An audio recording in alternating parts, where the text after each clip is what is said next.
Hello, movie fans, and welcome to Real Movie Talk. This is the show where we talk everything films and the industry that surrounds them. I am your host, Dec and Ben, and with me, as always, is my co-host, Ben Rolfe.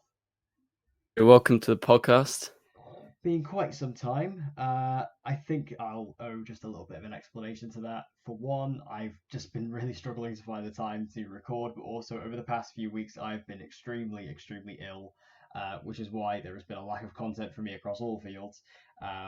It's just been a bit of a horrible 2 or 3 weeks for me in regards to getting into stuff like that. So yeah, that's kind of why it's been gone for so long. Like basically a month, I think it was since the last episode. And I know I say this every single episode, but I'm going to try and be more consistent from this point on. Um, Hopefully, if we can get into a bit more of a routine, that would probably help things. But yes, if you're wondering where I've been, that's where I've been. I've basically been close to death and then not.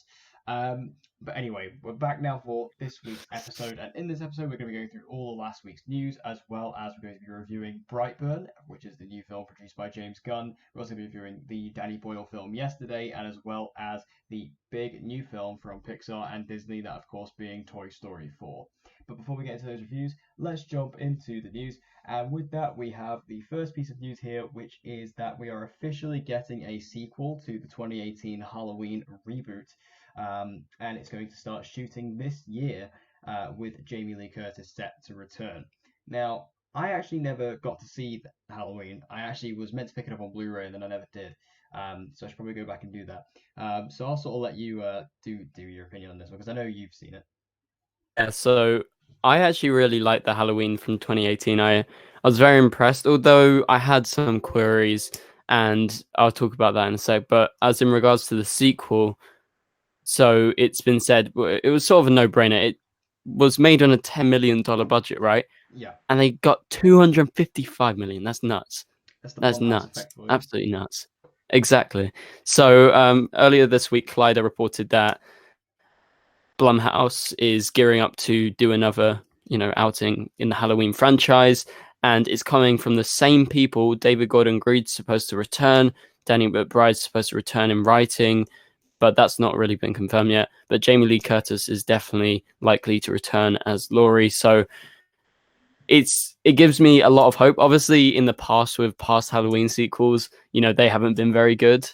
Yeah, If you track back, there's been loads. The first one is just brilliant. It's the best one. And then they pretty much made bad ones, year after year yeah, until we got to this reboot that was definitely the second best. Obviously the first one is just by far the best, but this was really good.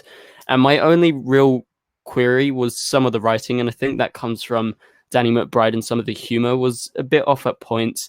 So I'm not sure about bringing him back, but I'm happy that David's coming back and Jamie is.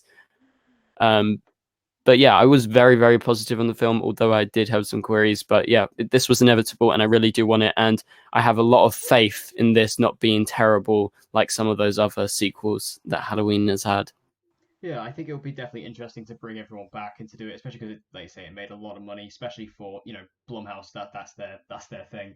And I thought Halloween always looked really cool. I always wanted to. I'm actually a big fan of the original. I've seen the original Halloween. I own it on Blu-ray. Yeah, I love that I'm a so big much. fan of the original Halloween, so that's why I'm surprised it's taken me so long to watch the new one.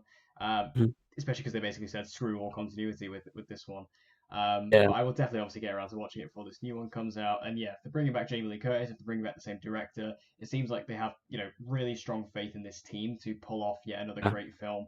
And I feel like with this new Halloween franchise, it's kind of like a rebirth of it, and a rebirth certainly that was strong. So I feel like going back into this is definitely a good idea, and I'm excited for it. So should be a good one. Yeah, Um, definitely. Probably come I out think if they're filming it this year. It'll probably come out next year, I imagine 2020. filming like fall, I think. So 2020 Yeah, October again, probably. yeah, that sounds I about right. Yeah, I think it's going to be good. Especially, I have faith if they want to make more and more sequels. I'm fine as long as they have Jason Blum, as long as they have the sort of same people controlling it. I think it'll be good. Yeah, so it sounds like it's a good sort of machine they've got going here for this film. Uh, definitely. Now, moving over to the next piece of news, this is relative to our review of Toy Story 4. The box office has been destroyed by Toy Story 4.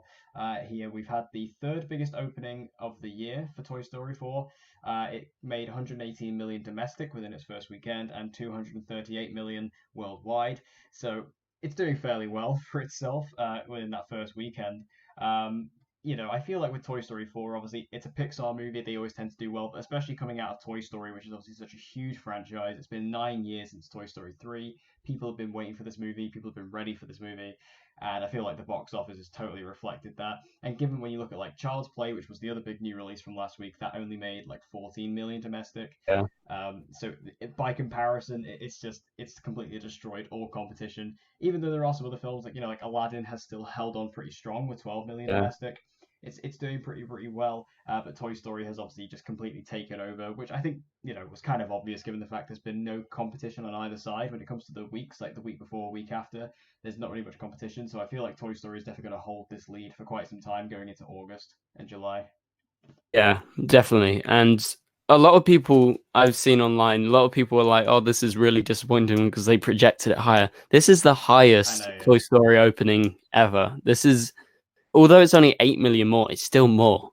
Isn't it Like, ridiculous that don't just people look at these numbers and think that's really disappointing? Like this is the oh, world we look, live in 100 now with the box million office, where it's like if a film doesn't make like like Avengers Endgame level. numbers, yeah, it's like Yeah, it's disappointing. Like that's the kind of world we live in now with the box office, and it's ridiculous. Like this is an incredible number, and even just on a different side note with the box office, like Aladdin has like crossed 800 million worldwide, in and like no killing. one seems to be talking about it. Like that's a huge achievement for Disney. Like that movie is almost $1 billion movie. I would love it if that movie made it to $1 billion. That'd be Yeah, incredible. But like the fact that that's happening, like people are not really talking about it because again, it doesn't seem like it's a huge movie in comparison, especially because it's been such a big year at the box office as well.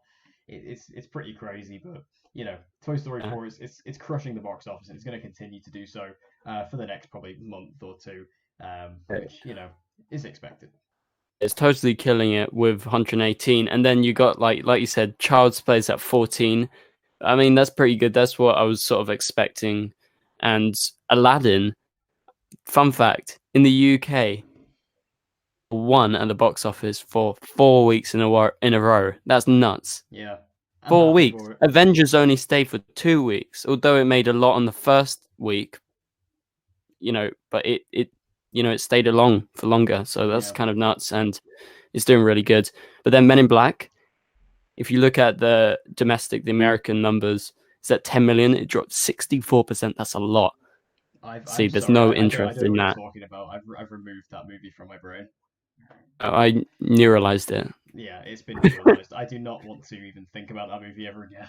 Oh god, that was so bad. But yeah, but then you got like there was a new film Anna, and that was at number 11. That was at 3.5 Oh, that's that million. Luc Besson movie, isn't it? There's all these like things around him right now, so Yeah. it wasn't marketed at all, mate. I saw one trailer. That was it. There was no screenings in London or I've anything. seen one poster in Chester. I've seen on a bus shelter, and that's No, as I far as haven't the seen marketing's any. gone. I only saw one trailer. That's it. Yeah, I've seen the trailer I think a couple of times at the cinema, and I was just like, I think they showed it in front of John Wick. I think that was the time I saw it, which obviously kind of makes sense. But yeah, that movie's just not being marketed, and the money shows with that. I think that comes out. I think that comes out pretty soon here. I don't think that's out here yet, is it? Yeah, in the next week or so, I Yeah, think. I think it's within the next week or two it'll come out. But yeah, I mean I that want to see movie's it just though.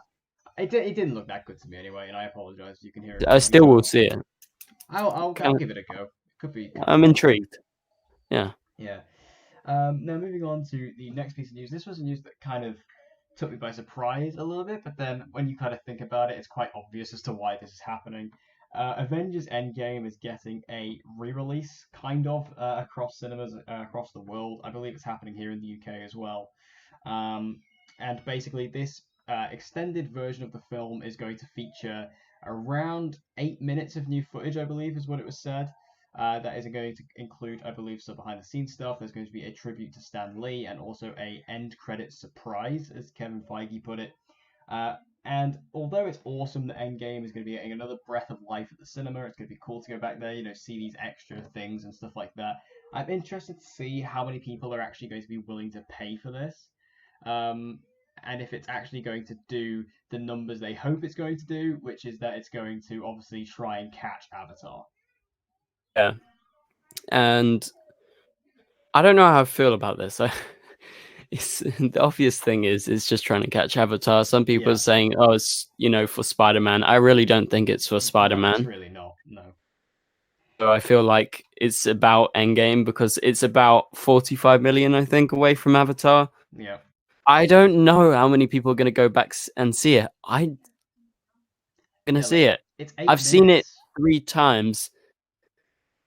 Film. It's one of my favorite films this year.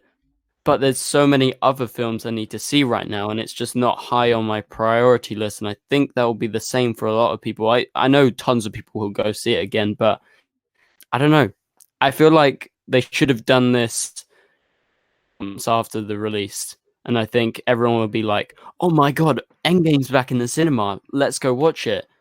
Because it's still in cinemas, like Yeah, it's in still in quite a lot Blu-ray. of Yeah. places. I don't know. I feel like they should have done it later in the year. Yeah, it feels very, very obvious as to why this is happening.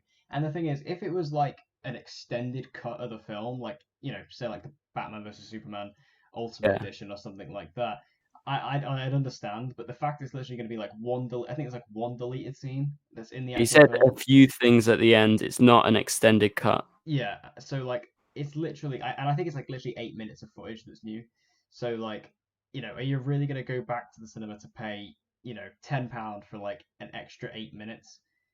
Like, I don't know if people are actually gonna do that. Like I've been looking at reactions on Twitter, and it seems to be very, very mixed. Like some people are obviously completely down for it and completely hyped for it, and other people are like, are we really going back for this? Like again, just so it can catch Avatar. I mean, obviously, I really want it to catch Avatar just because I feel like it's the only movie that will ever do it. Like if any movie could do it, it's this. But the fact that they're kind of just re-releasing the film with no real motivation behind it other than that, it does feel a bit forceful, um, which is a shame. But to be fair, I really wanted to go see the movie a third time, and I didn't get the chance to do it. So this gives me an excuse to do so. So I probably will end up going to see this. Yeah. In terms of catching Avatar, to be honest, I kind of want Avatar to stay there because I got kind of a fond memory of going to I see like it. Avatar. I like Avatar. I actually think Avatar is a decent movie, but I just think like because because the difference between Avatar and Titanic was so drastic for such a long time. The fact that something has actually come close, it's like the underdog thing. You just kind of want it to topple it over. Yeah, I don't know how I feel. Although I prefer Endgame by far. Like I really like Avatar. I just have, a very fond memory and I feel like I don't know. I'm maybe a little bit salty that they're trying to re-release so soon. I don't Yeah, know. it is very, very soon. Like you say, if they would have done this towards the end of the year, I think it would have been a lot more better. But given the fact, like you say, it's basically still out in most places, it just feels like okay. So it's an interesting one, but we'll see what happens with it. I don't know if it is it coming out here. Uh, I'm not sure. They haven't like officially announced. He just sort of said generally. Yeah, So maybe it might be America. I'm not sure. we'll have to wait and see. Now we have some new castings for Clint Eastwood's next film, which is called The Ballad of Richard Jewell, and that is Olivia Wilde and John Hamm. Now, Olivia Wilde is riding very, very high right now after, of course, her directorial debut of Booksmart, which is an amazing film. It's my favorite film of the year so far. It's just an absolutely incredible film. So to see her kind of come back to acting, to come into a Clint Eastwood movie, is quite interesting. And then you've got John Hamm, who is always a reliable choice in pretty much Oh everything, yeah. especially Bad Times at the El Royale recently. He was incredible in that, and movies like Baby Driver and stuff like that. He's just an incredible choice in like Yeah. anything. So bringing these two together for Clint Eastwood is pretty cool. Do we know much about this film? Because I've obviously seen these news reports, but I haven't really read too much into the movie itself. Yeah, I've got some details. Sure. Because it's based on a real life event. It Okay. was when was it?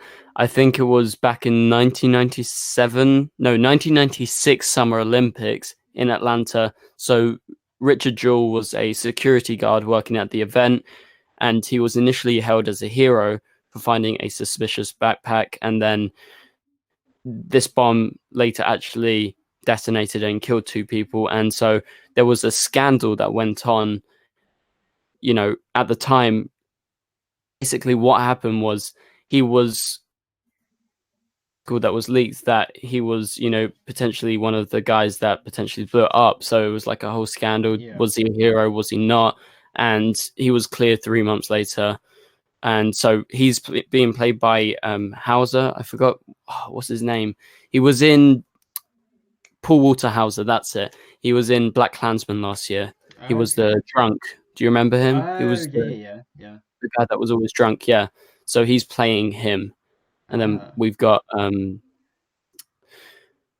obviously Olivia Wilde's joining, and right now I think Sam Rockwell is actually in the film as yeah, I well. heard that. Yeah, So Sam Rockwell. a really, really Really great nice. cast, and Olivia Wilde, like you said, is killing it right now. And John Hamm, like you cannot go wrong with John Hamm. No, I So, love John Hamm. and also Clint Eastwood, Yeah, I mean Clint the Eastwood Mule. is yeah, the Mule was that was his last film, and I really Yeah, enjoyed the Mule. Did we I review loved that it. on Yeah, here? I feel like we did. Um, but the Mule was a really interesting story that I really enjoyed. I think that movie got like a bit too harsh reviews. And I actually felt the film was very very enjoyable, and it was a really good just way of telling the story. It was quite a yeah. relaxed movie, and I quite enjoyed that It style and the tone of it. Um, just was relaxed and wasn't bothered about bang bang bang, yeah. loads of guns or whatever. Yeah, I enjoyed it. And so to bring Clint Eastwood back, to do a movie like this seems like something that's very much up his street. So I feel like this is something that will be a cool idea, especially with that story, which I'd never heard of it until you literally just told me it.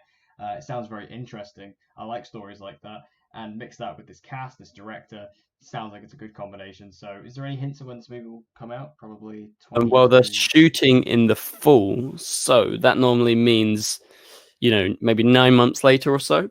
Yeah, So probably around 2020 October, maybe I would guess. cool. Yeah, I sounds don't good. think there's a set date though. Yeah, no. But that's still cool. I'm excited about that. Sounds really, really good. Now, a movie that we're both very excited about. We got our first look image at it very, very recently, and that is Steven Spielberg's West Side Story. Um, this looks great. I mean, having Ansel Elgort and, of course, new rising star Rachel Zegler in these two roles, seeing them basically what looks like to be in the middle of a musical number here.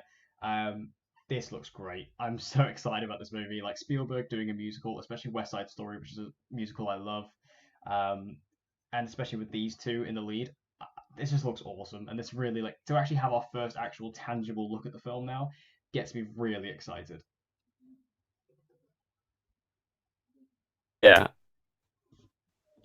I couldn't be more excited of doing one of my favorite films ever.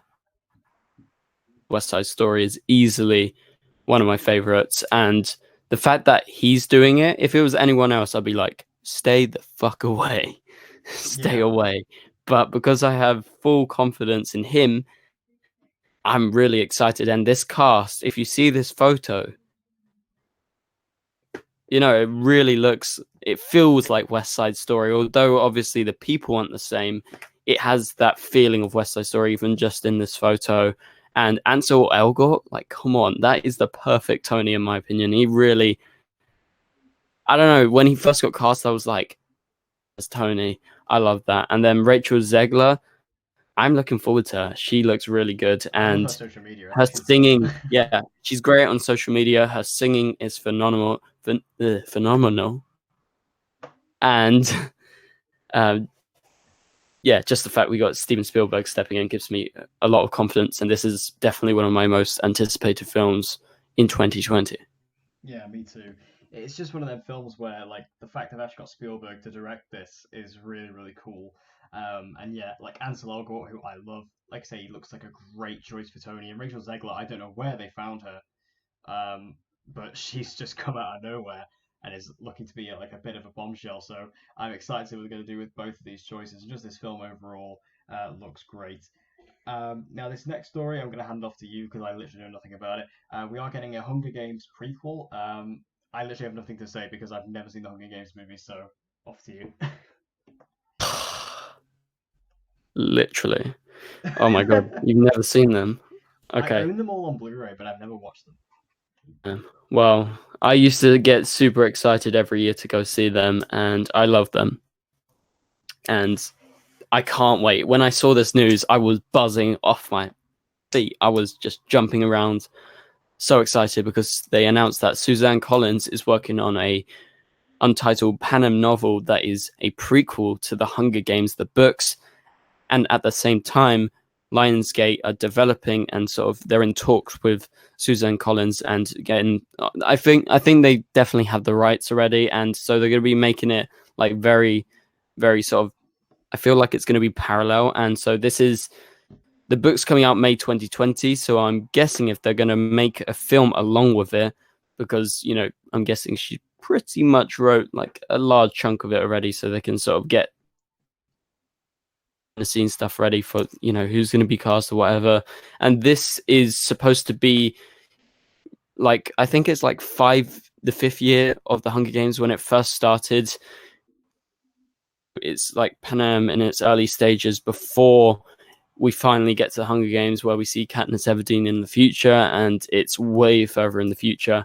So looking forward to this. This is going to be sort of like how the Hunger Games started, how their society changed so that they would have a Hunger Games and why it was sort of accepted.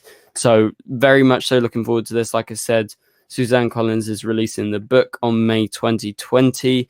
So I'm guessing either a late 2020 release or 2021 release for the film, because they are working parallel to her actually writing it.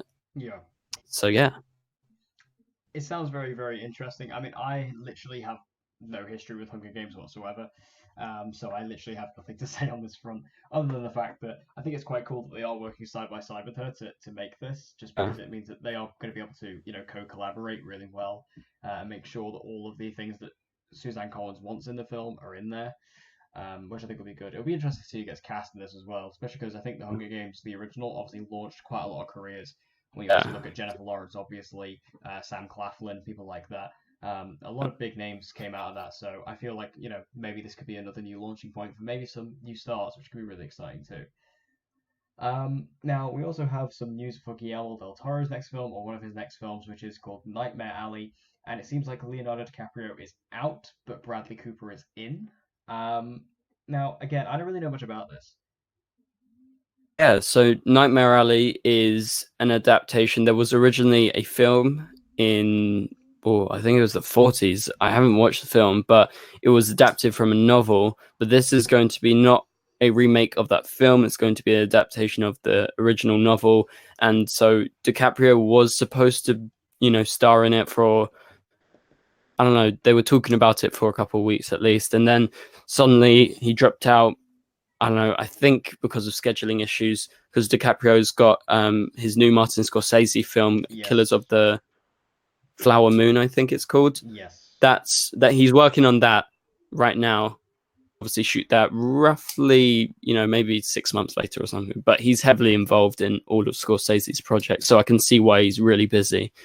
But so yeah, DiCaprio was in it, and it was originally a 1940s Fox film, and it's still at Fox, but Fox Searchlight, where The Shape of Water was before.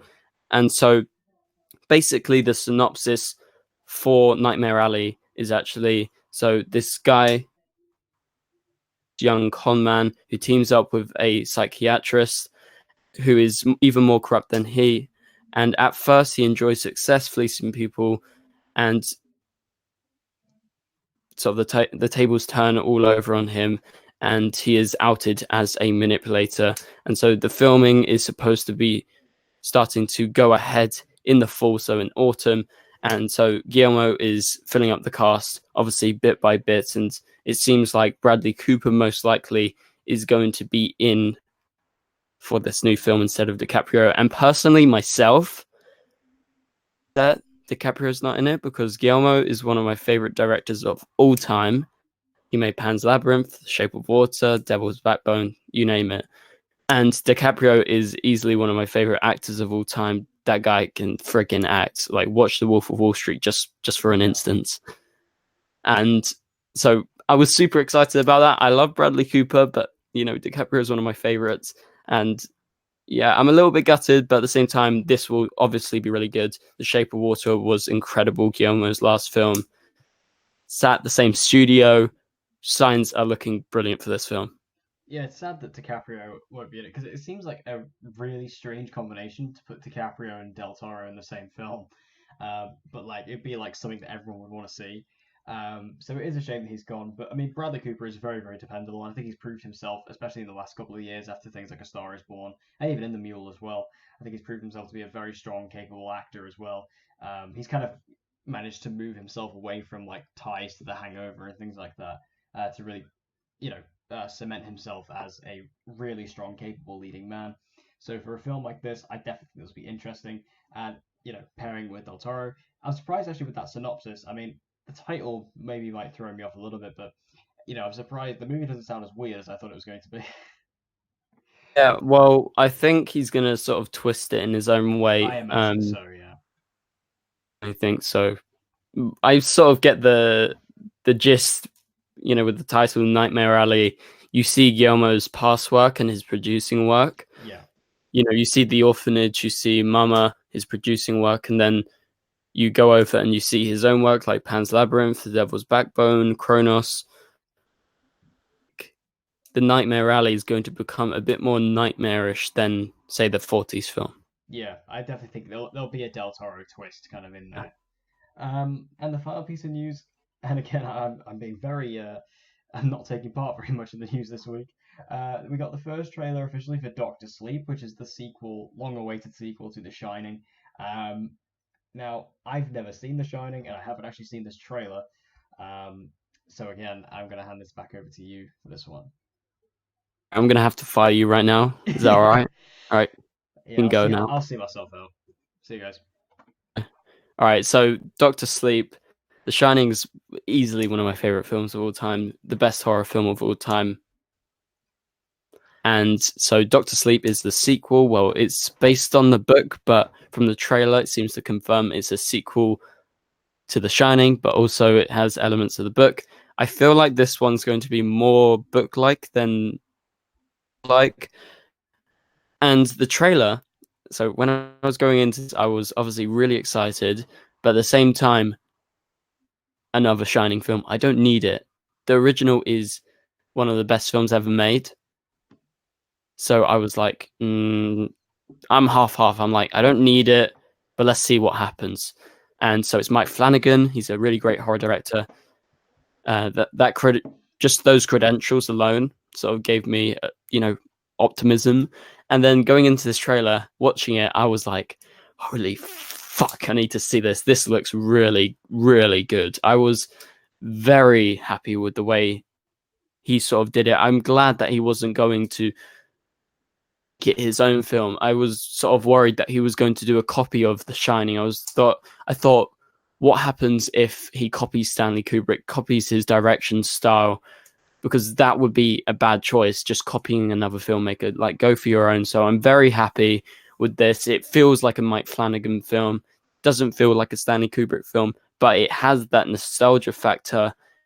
Obviously, with the flashes, I know you haven't seen the trailer, but for all of you guys who have seen it, with the flashes of the original film, which at first, they are so well put together, I thought they were from Stanley Kubrick's Shining film, but it's actually recreations. They are very, very great. Obviously, when you pause it, you can see the differences, but with the twins, that was the one that sort of gave it away for me, because you can see the color correction is very different. Mike Flanagan likes to use a sort of bluey green sort of palette in his color correction compared to Stanley's more yellowy orange color correction. Color grade. And so that gave it away. But damn, does this look scary as shit. And it looks really, really intriguing. I got chills many times throughout this trailer when Ewan McGregor's character, who is the older version of Danny Torrance, when he says The Shining. So he's talking about magic. And I was like, oh my fuck. Chills. And then we got to the end of the trailer and it does the Doctor Sleep logo one by one to the theme of Stanley Kubrick's The Shining, and I was like, oh fuck, I need this right now. It I seems can't like wait. yeah, it Yeah. seems like the film is like the trailer's doing extremely well with fans of The Shining. Like I said, I've never seen The Shining, so I didn't really have much interest in this trailer. Hence why I haven't seen it. I have followed the story of this film, like since it was announced, ever since it was rumored that we were going to be getting like a potential Shining sequel, because I did find that very interesting. But yeah, I literally I can't comment on the trailer because I've not seen it. But it's really cool though that they are actually finally kind of doing a sequel. Like I say, it was a sequel that wasn't particularly necessary, but It wasn't a sequel. There was oh wait, are you talking about this one? There was yeah, yeah, another yeah. version of The Shining that Stephen King did, and it's shit. Oh yeah, I heard about that. Yeah, yeah. Like he tried to do it himself, and it was apparently Yeah. way worse. But like, yeah, The Shining didn't necessarily need a sequel Yeah. like this. But the fact that it's getting it, and like I say, with a talent like this, it could prove itself to be very, very strong. So if it all goes well, hopefully, then it'll be a nice companion piece to The Shining. So that'd be really cool. So moving on to the reviews, we've got three movies to review this week. We have Brightburn, Yesterday, and Toy Story 4. Um, I think I'll kick off with Yesterday. This is the new film from Danny Boyle. This movie is about a character who gets into a biking accident. He gets hit by a bus, and he wakes up in a world where everybody but him has forgotten who the Beatles are. So he starts to play their music to the world to, show them the wonders of the Beatles music, and also get some success off of himself. So quite an interesting concept, quite a funny concept. This is kind of a musical-esque film, not musical in the sense of something like Rocket Man recently. It's not a musical, but it's very musical based, of course. I was very excited about this film. I really loved the look of it. Danny Boyle is a fantastic director, and I thought that the trailers were all fantastic for the film. I was really looking forward to it. But this movie did kind of let me down. I think the movie's good. I think it's fine. I feel like there are a lot of good kind of redeeming qualities for it. I think there's a lot of things within it that definitely make it a standout, kind of among other films of the genre. But I feel like there's also some really big things that hold the movie back for me personally, that I found really distracting. But for one, I think the cast do a really good job overall. Like Hamish Patel, who is the lead in this film, he's not exactly a big actor. He's kind of done a lot of smaller stuff in the British culture, especially when you look at things like he was on like EastEnders and stuff like that. He's not a big actor, but for his first big leading role, I think he did a very good job here. Although I feel like his character is a bit unlikable, which I'll get to. I feel like he in himself did a really good job with the acting and also the singing as well, because I believe he does all of his own singing in the movie as well. He does a really good job with all that.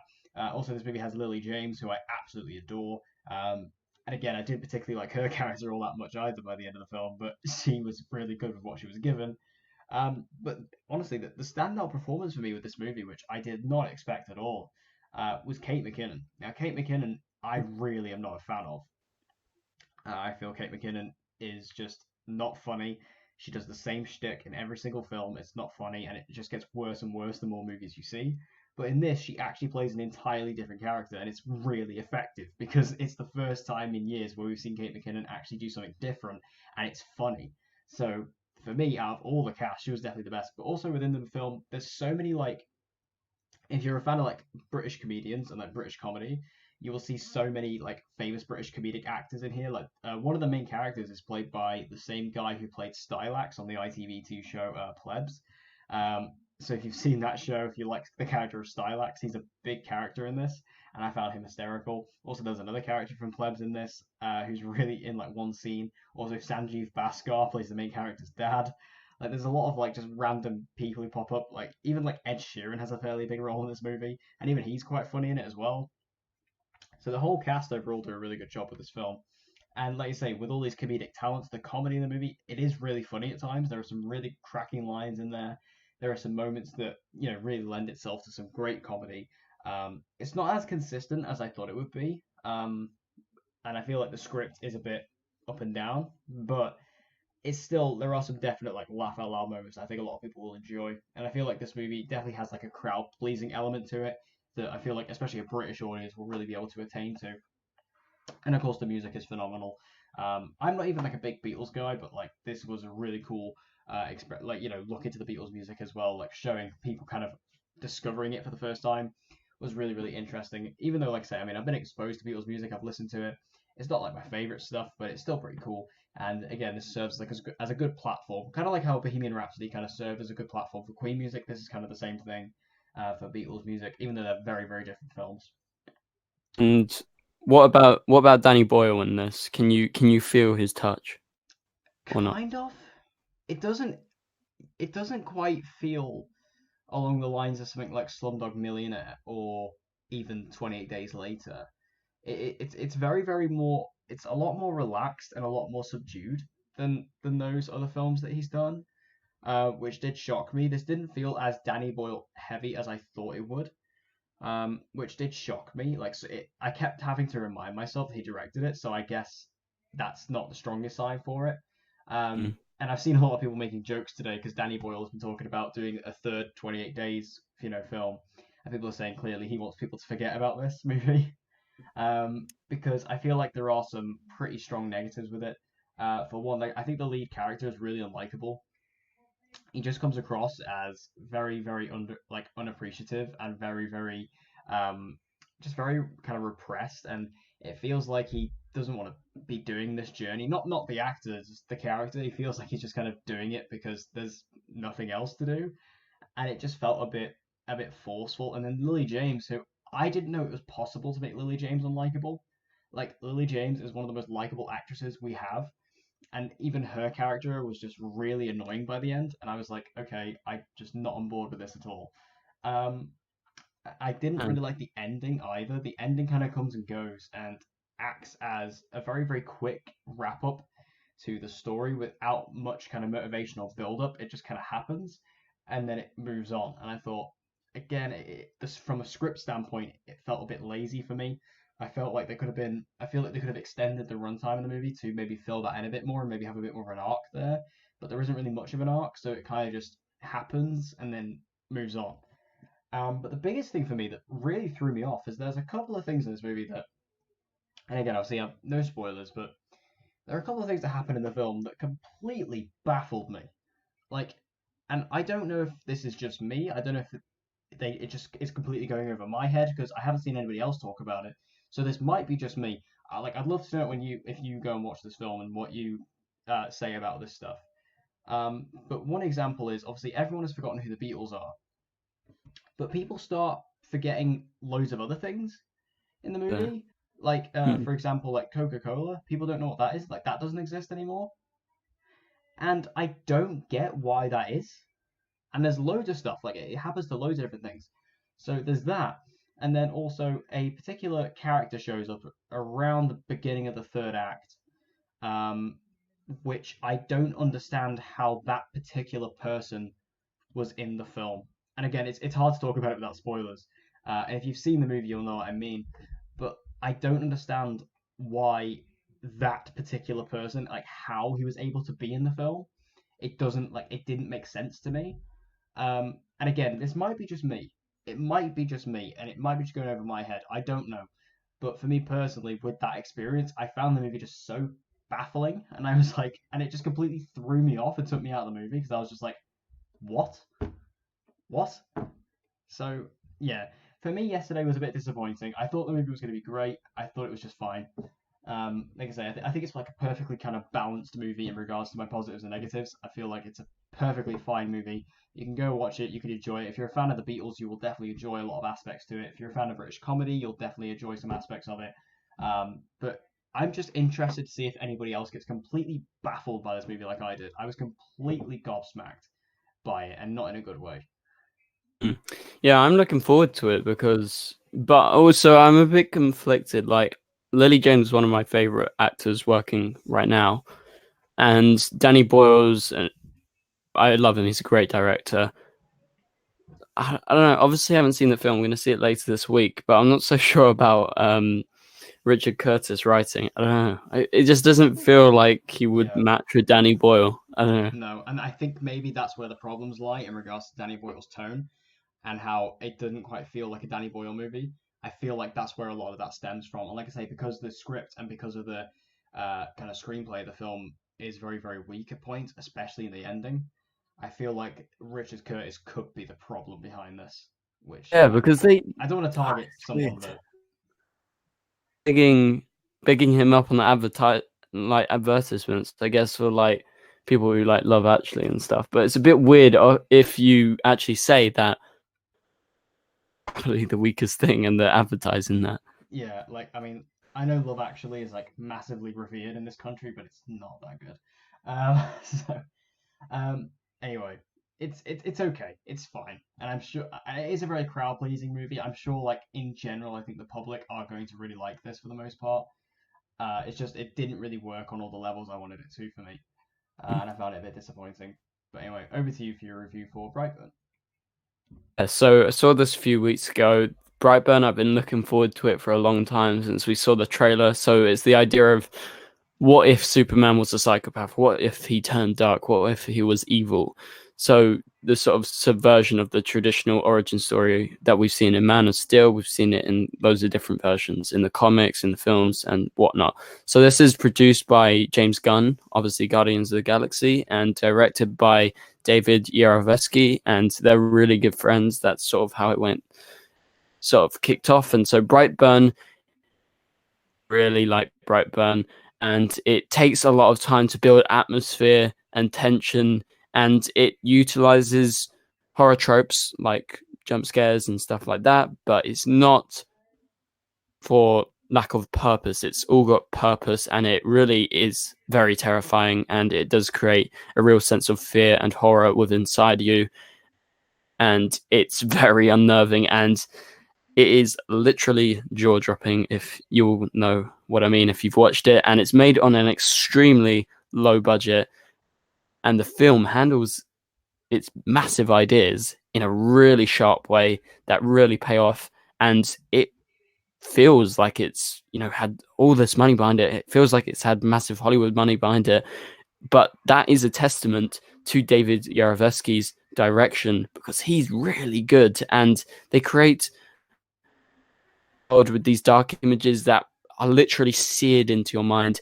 And like when I came out of this film, I was like, damn, that was a really good directed film. I was very impressed by him. And so I was to explain why his direction's so good, I think it's just his controlled brilliance. It's just all controlled and crafted in a very precise way, and you feel like there's actual like passion behind it. Unlike, say, a recent film like Men in Black, where you're like, oh my god, like the director doesn't give a shit about this film, Yeah, obviously, and you feel like he's thought everything through. It's been really sort of and the ideas behind it are really good. And it has some excellent performances by Elizabeth Banks, who plays the mum. She's dealing with the loss of her child, and there's a big theme in the film with the loss of childhood and innocence. And it parallels to the other kids in the film who are obviously going through puberty, but he is going through other changes, and so good, and he is mischievously dark, and he shines especially when he goes full on dark. And this film does not hold back, and that is great. I loved it, and it's a really grisly horror film. I will say that a lot of gore, a lot of blood, and it's done with true impact. And every it's like done on purpose. It's not like, oh, I'm gonna chuck this in here, chuck this in here. Oh, here's a quick cut. No, he takes his time with this film, and it's truly unique. And I love the way that they examined the what if Superman or any alien came down and turned dark if we to our house. So this film holds nothing back. I really love this film. I really have no complaints about it. I thought it was really good. yeah. I mean, this film has always been interesting to me ever since it was announced. Like, just like you say, the idea of what if Superman was evil. It's just a cool idea. It's just a cool concept to kind of play around with, and especially because you really take that from a horror aspect rather than like because they could have done this as like a low budget superhero like anti-hero thing, but to do it from the perspective of a horror film is so interesting. And like you say, I haven't seen the movie yet. I'm seeing it on Thursday. Um, it's just it's one of those films that just is a really really interesting idea. And again, with someone like James Gunn producing it, it's just like that obviously has some name value behind it. I do feel like they are slightly mismarketing it though. Like they're slapping like James Gunn's name all over it without saying producer on it. Like it just says like from the creative mind of the visionary director. They set so it's like they're marketing it like James Gunn directed it, but it's still cool to have him like involved in this project. And on top of that, just the idea of this movie completely just delving into that idea and completely embracing it and completely going with it. And like you say, if it doesn't hold back, I think that this movie could be something really fun and really terrifying at the same time, and a really great horror addition. So I'm definitely excited to see this on Thursday. It's going to be very, very cool indeed. Highly So recommend it. yeah, I'm excited. So now the big review of the week is Toy Story 4. Who do you want to go first? You go. Okay. Um, I am fully prepared for the amount of hate I'm going to get for this. I really didn't like this film at all. I thought it was bad. Um, Let me just preface this by saying I love Toy Story. I adore the first three movies. I think they are as close as you can get to a perfect trilogy in Hollywood. They are incredible, incredible films that I love bits. I just love them to bits. And the thing is, I was first to discredit Toy Story 4. I did not want it when they first announced it back at D23 a few years ago. I thought, you've got a perfect trilogy there. Don't add to it. It doesn't need it. It ended perfectly. We don't need this film. And I was very much of that opinion all the way up to the run up of the movie. I didn't like any of the trailers. I thought this just looks kind of eh, and I didn't really care for it. And then literally the week of the movie coming out, when the reviews started coming out and the reviews were absolutely spectacular, and I rewatched the trilogy, I got really hyped for it in that final week. And I came out and I just thought, what a waste. Um, I will go to positives though, just because there are a few good positives to the movie. For one, obviously the animation is stunning. It's absolutely fantastic. You'd expect nothing less from Pixar at this point. This film looks beautiful. The animation is stunning. Especially there's a scene at the beginning of the movie that has a lot of really cool weather effects, especially with rain. It's like the most realistic looking rain I've ever seen in an animated film.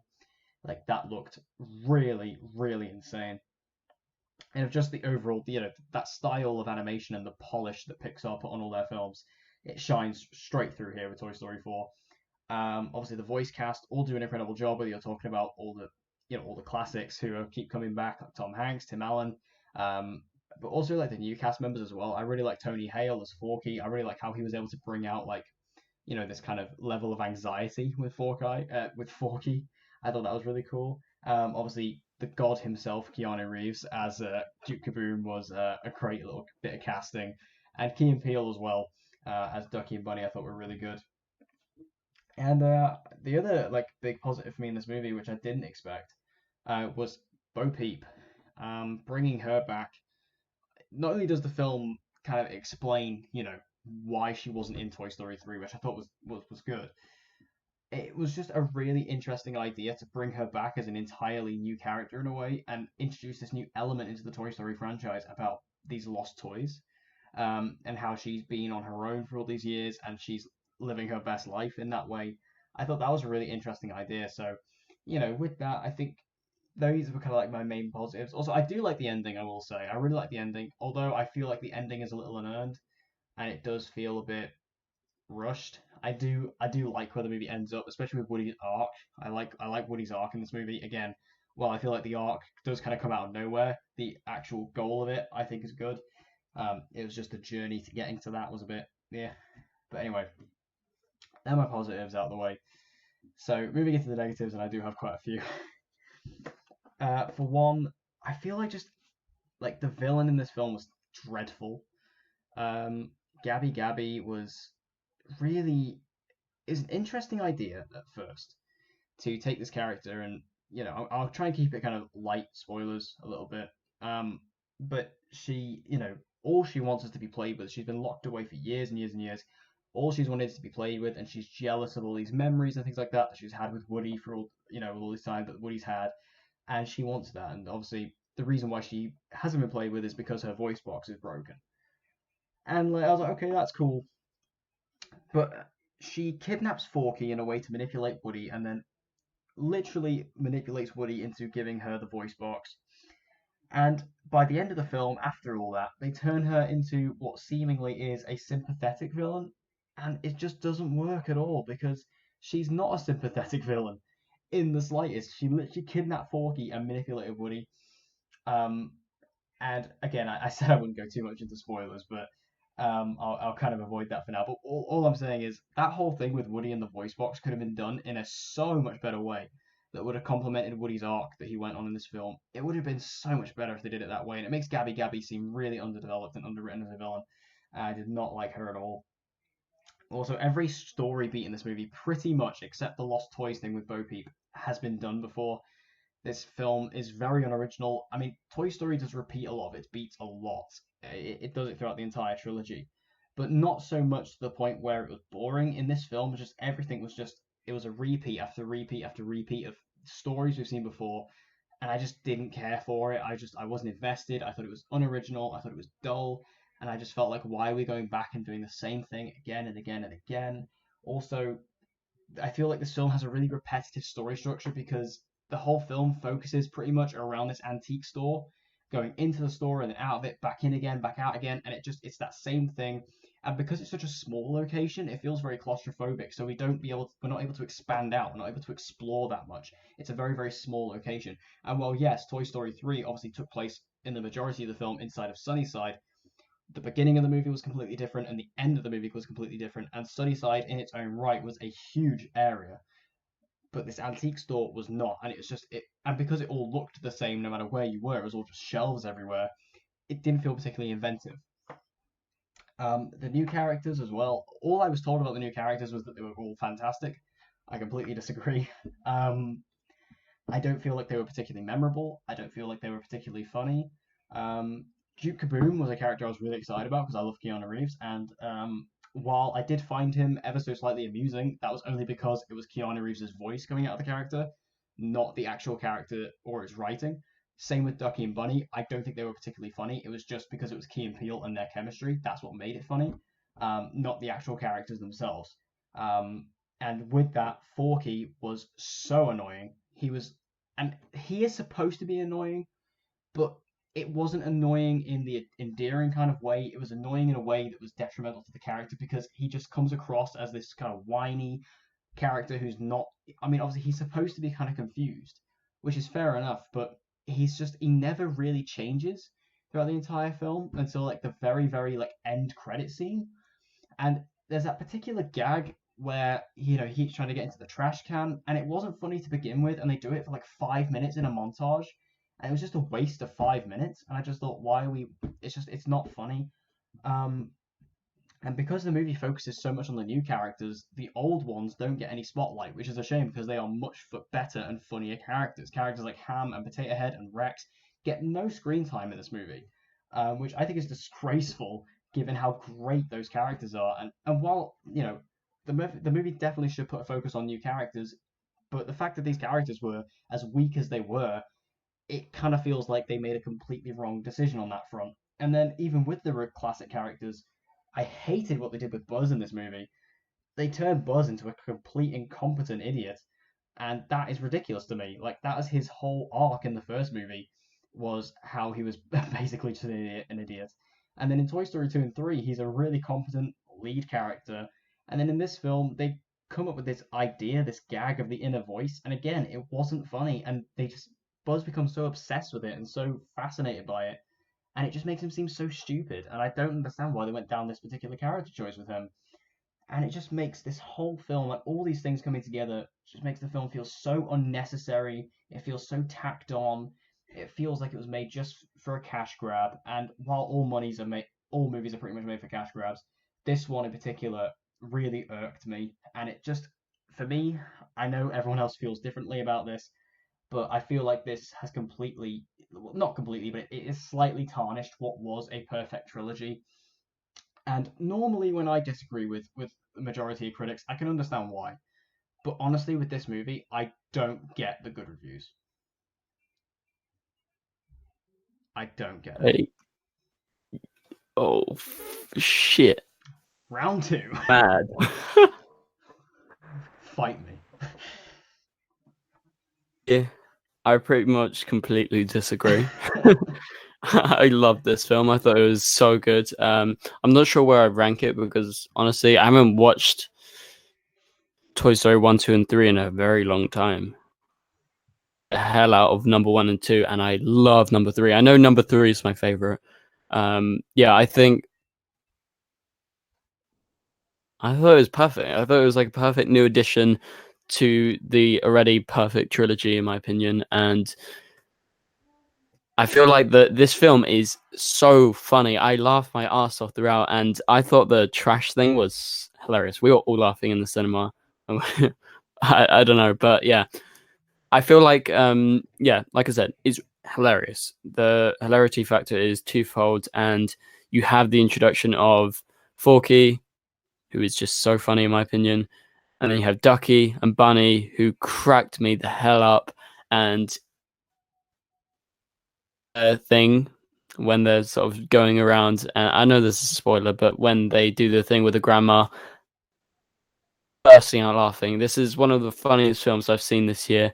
I thought it was absolutely brilliant, and although it's funny, it has the same, very same heartfelt feeling that you get in all the other Toy Story films, and like especially just I was crying straight away when I heard "You've Got a Friend in Me," and it was just the montage of him growing up and then with the toys and seeing Woody thrown around, him going to Bonnie instead of his past child, and then I don't know, the nostalgia factor definitely kicked in for me for sure because it was, it is completely my childhood Toy Story 1 and 2, and so it's undeniable that tears will flow. I don't know about you. Did you cry?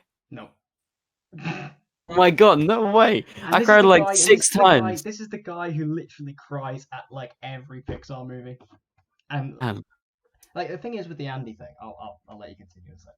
Um, See, I didn't like the movie from the get go because I don't like the fact that we went back to Andy. That was the whole, and I understand that it was establishing Bo Peep's backstory. I get that, but you could have done that without showing Andy, or at least if you're going to have Andy, at least have a voiceover. Actually having a montage where we go through that whole thing again, it felt so redundant because it completely negates Toy Story 3 for me. I was like, that whole point was the audience saying goodbye to Andy, Andy saying goodbye to us, and Andy saying goodbye to the toys. And we've barely spent any time with Bonnie in this franchise, so to completely just go back to Andy, it just felt redundant to me. But anyway, go on. I love that scene. I thought it was great. And so yeah, Toy Story, I cried like times maybe. I thought the ending was brilliant. I thought, just these little story beats and these little beats in the film that really sort of and was just like, yeah, this is Toy Story. And I just came out the film and I was like, this is, there's nothing that I can see that is wrong with the film. I love the reintroduction of Bo Peep. I really liked the villain. I thought she was very good. And I actually got scared. Like, I got jump scared like 2 times by those freaking dolls in the They film. were cool. They were cool. Um, I'll give you that. That was cool. I really like the mix. I like the mix of tone because you got the comedy, you got the heartfelt, you got that element of horror, even though it's a PG. And yeah, so I thought it was just a really nice end to a marvelous journey that is all the prior Toy Story films. And I think this may be, have to rewatch 1, 2, 3, and 4 all in a row to definitively rank, but it's definitely up there. I just know Toy Story 3 is my favorite because I remember crying like shit. And yeah, so I tears will flow, not just not just one tear or two, but many in my case. And this I'm just sort of at a loss of words when I'm talking about this. I just thought it was perfect. Yeah, completely different from you. I see. The thing is, I wish that I was with everyone else on this. Nobody wanted this movie to be as good, to be as good as it was than me. I grew up with Toy Story as well. I absolutely adore the films. I was so excited about it going in again, even though I wasn't for a large majority of the film. Building up to it, that final week, I was so excited about it, and I was happy that I'd managed to get myself excited about it. But the movie just did absolutely nothing for me, and just the way it just carried on, I just really didn't appreciate. And I kind of felt when it ended, I just kind of did a sigh of relief. And again, I don't know what's going on, but it just baffles me why this movie is getting such good reviews. Because again, most of the time, it's just a personal thing, and I understand it. But for this, I genuinely think this movie is objectively bad, and I don't see where the good reviews are coming from. I really don't get it.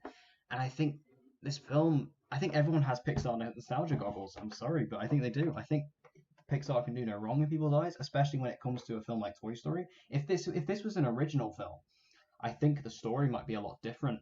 But because this is Toy Story 4, people don't particularly want to accept the idea that maybe this film could be a weak one. And it's funny, Ah. I rewatched the entire Cars trilogy yesterday as part of my birthday treat. And the fact that this movie gets better reviews than both Cars and Cars 3, I think is insulting. Cars. I like Cars, but I mean, Cars 2 I no, can't deny, no. but Cars 1 and 3, I think they are fantastic films, and I think they are, like, the fact that, just because I watched them recently, that's why I'm just using them as an example. The fact that they got kind of slated and this movie doesn't, I think that's kind of crazy. And again, I know I'm completely in the minority. I'm fully prepared for the hate comments to come out on both this and my YouTube video review for this because I've already got enough on Twitter. I know that I'm in the complete minority here, but I'm not afraid to say my opinion. I'm not afraid to say that I didn't like this movie and I thought it was bad, and I feel like it was a really weak attempt to bring back this franchise when they really didn't need to. But I'm glad you liked it. I really am. I really wish I was with you on this. I just can't be. Oh, everyone's got their own opinions. Exactly. I just, and that's at least we can have a nice civil discussion here. Because yeah, like I say, I really wish I liked this movie. I really did, and I just couldn't. I came out of it and just had a massive sigh of disappointment, and it was a real shame. But either way, I'm still hopeful for Pixar. I'm still, because they still make great films, and I'm still excited to see what they do in the future. They've announced recently like a couple of their next films. Obviously, we've seen like the trailer for Onward, which stars Tom Holland and Chris Pratt, which looks kind of interesting. They also announced their next film, Soul, which looks Mhm. really interesting. Just the concept of that alone is really interesting. So I am still hopeful for Pixar in the future. And also with Disney Plus as well, they're gonna have a lot more opportunities there as well. So let's just hope that they could go up from this. Or if you're on Ben's side of the opinion, carry on at their great level. But that draws this episode of Real Movie Talk to a close. Make sure you let us know all your thoughts on all the movies we discussed today, if you have seen them, or if you have not, are you excited about them? And also make sure you let us know any of your thoughts on any of the news we reported on this week. And as always, guys, I've been Dec, Boom, Ben. and we hope to see you guys again next time.